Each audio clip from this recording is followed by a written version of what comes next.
Hello, I'm Dave and this is Logan, out once again for a walk in the countryside. Thanks for joining us. Now today we're at the pretty village of Stoughton in West Sussex. I should point out right at the beginning, locals pronounce it Stoughton.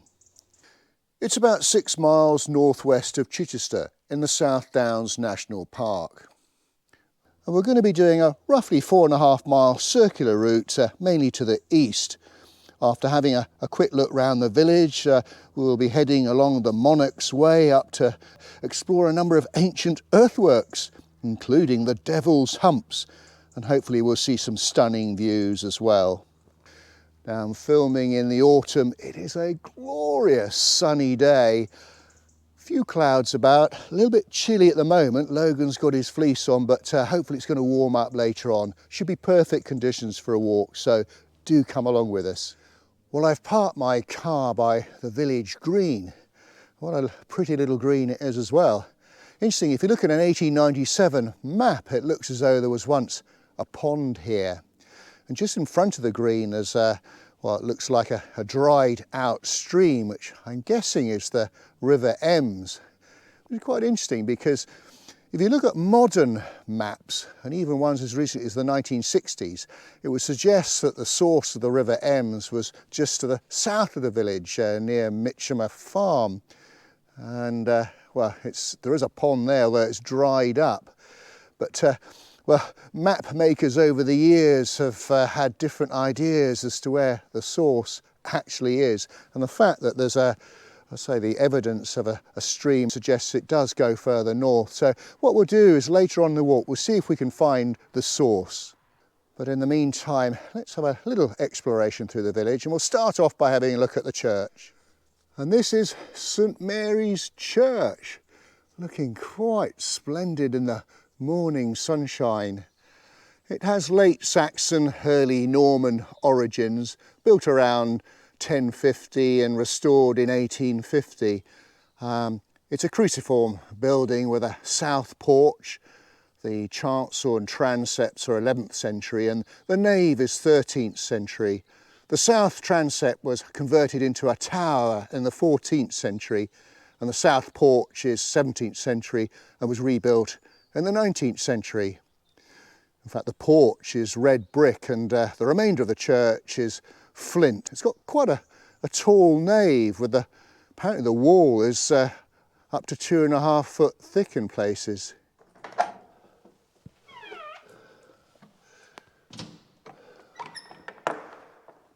Wow. Well folks, it is dark in here, so I might have to put some photographs up. Beautiful font in front of me here, which I understand is 12th century, and it's sort of square shaped. Beautiful organ. Let's have a little wander down.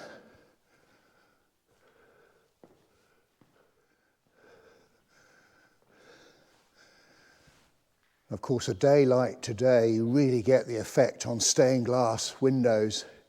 We'll look at this one here above the altar, and some terrific wooden beam ceilings.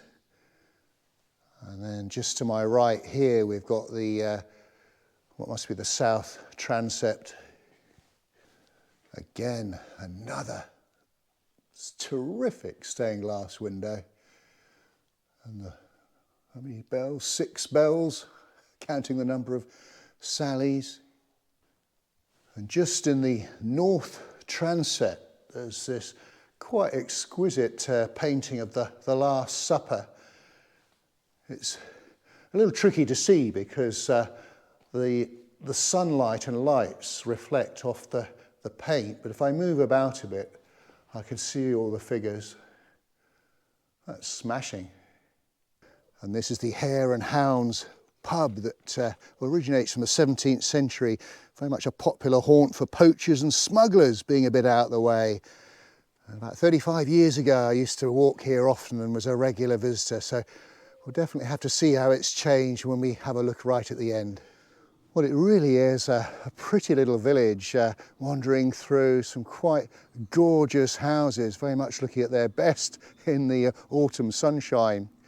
Now, just to the north of the village, a couple of houses, one called Barton's and one called Old Barton's, both 17th century properties.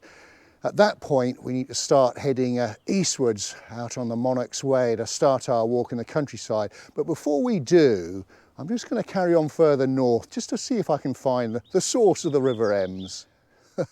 We're just heading north. I've already some beautiful views over to the east, which is where we'll be heading.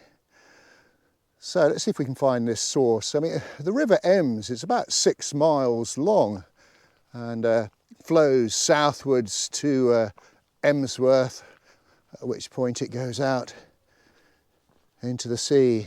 Oh, look, still a few blackberries floating around, although they're not particularly good. I'll see if I can pick some for my hound.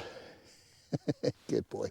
Well, I've made my way, I don't know, 600 yards maybe further northwards along a road that comes out of Stoughton, and sure enough there's a ditch, albeit dead straight, possibly man-made, I don't know, and it sort of gets to a bend in the road here.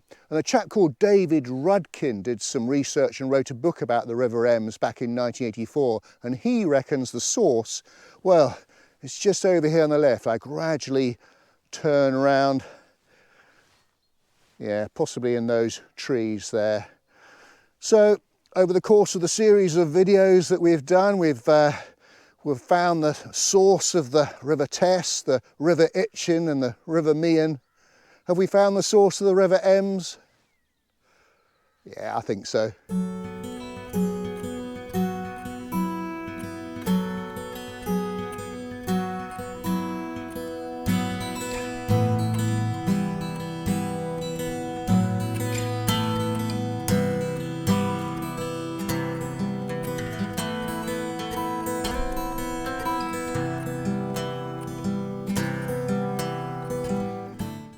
Well, it's really warming up now.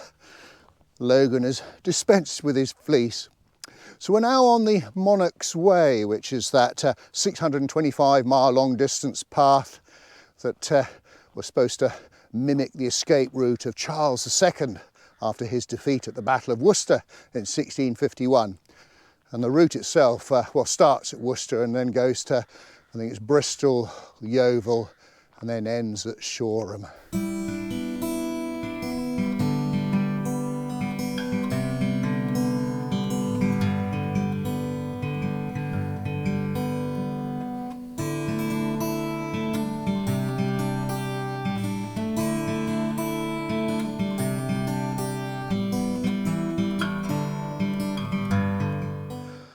Whew. Have a little pit stop, making our way up the side of Stoughton Down, or Stoughton Down. I mean, the views from up here are quite stunning, they really are. This is looking back over to the west, and the village in the very far distance. Right, onwards and upwards. There we go. Definitely one of those days when we need water, that's for sure. Well, we'll have one last look westwards before we head into some woods by the looks of things. But it's sometimes hard to put these words to these pictures sometimes. This is an important signpost. We've just come up the Monarch's Way, and now we should start heading southwards. That's to the left as I'm looking at the signpost now. But a couple of little things I want to see if I can explore to the northeast. So let's see how we get on there first. We're making our way through these really thick, dense woods that are really quite mysterious and atmospheric. I mean, the temperature in here must be, I don't know, 6 or 7 degrees cooler than it was outside, or outside the woods anyway, when we were going up the side of the down. Well, the first thing that I wanted to look at, although I can only actually see the roof of it, is Blackbush House, which is just behind me here. It was built in the 18th century by the groom to the bedchamber of George II as a smallpox isolation hospital. And apparently a photo in the 1950s shows it with no windows on the side facing to West Dean House, which was the manor of the estate. It's about 2 miles to the east of here. And that was done to prevent any possible infection escaping from windows and being blown to West Dean by the prevailing wind. And apparently it appeared on the BBC House Detectives television programme. I think it's now a private house, although you might be able to stay there. I'm not 100% sure.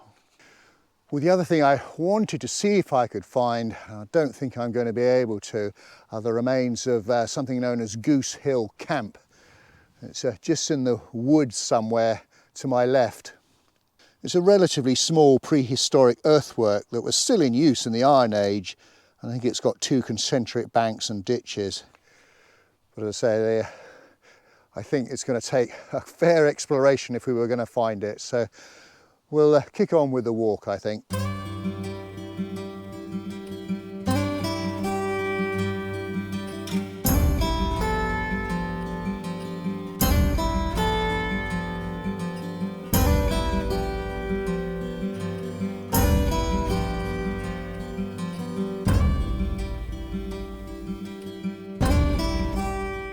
Oh my goodness gracious me. This is so breathtaking. Looking over to the east, a little dew pond that looks as though it's been dug out, a nice seat to relax on, and just looking ahead. Well, that must be, yes, that's the Trundle in the very far distance. We did a walk there literally a few days ago. Beautiful, isn't it? Well, it looks like we're on the Kingley Vale National Nature Reserve, and a handy little map here. So that's where we started, and our route up. We did a little bit, well, we tried to find Goosehill Camp. So we'll be making our way along here. So we've got a little bit of exploring to do there for the Devil's Humps, and then our homeward leg takes us downhill back to the village. Well, that's a very well hidden trig point. I guess when it was originally put up, none of these trees and bushes were there. Oh well, we better do the usual, as is customary, and bag it in the normal way.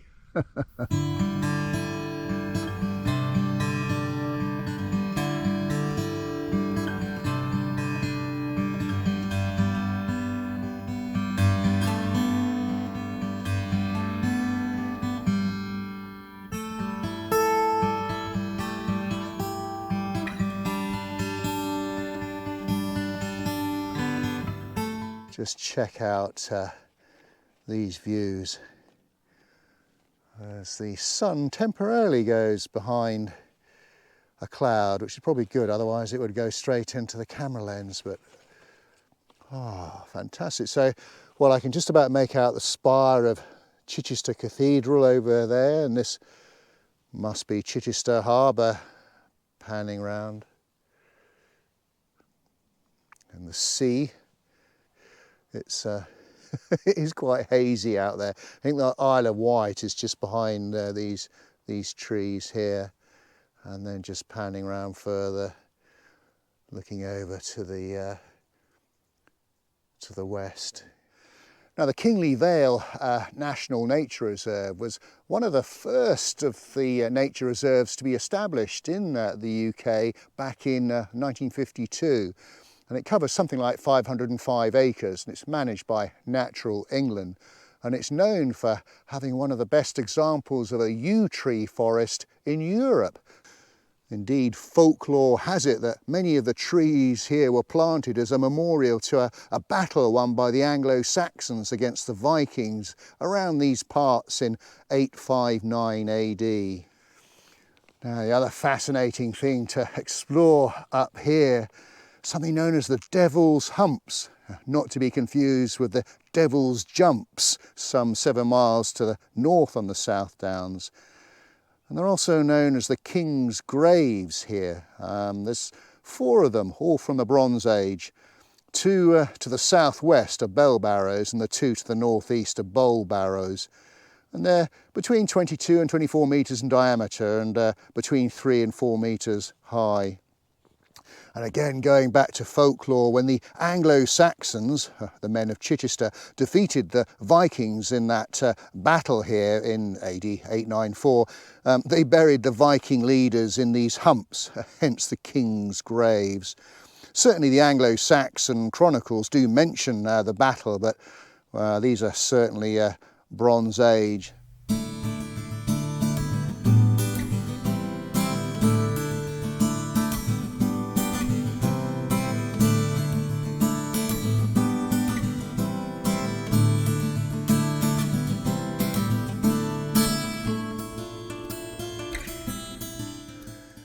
Well, that's a bit of a shame. The clouds have arrived and the sun's gone in, but never mind. Let's have a little bit of an exploration of the humps themselves. Come on.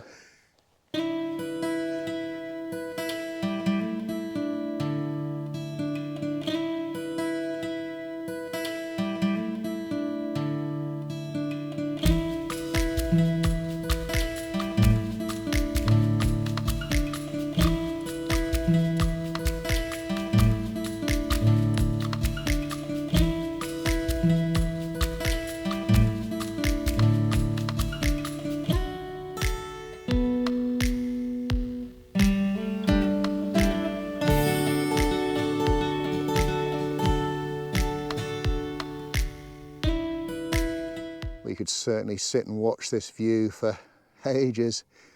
And just behind this row of trees in front of me, there's a field on the right hand side. If you look at an old map, there was once an old rifle range there.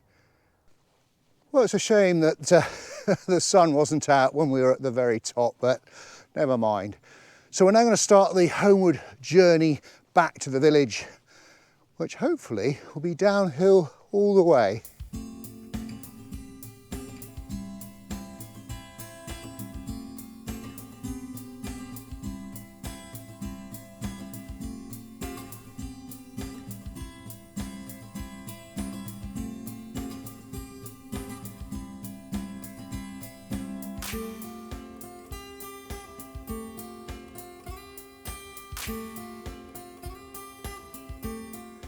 Our last little pit stop of the walk, just as we drop back down into the village.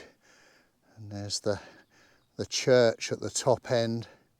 In fact, just on the brow of the ridge in the very, very far distance, there's a radio mast. I think that's the radio mast on top of Butser Hill.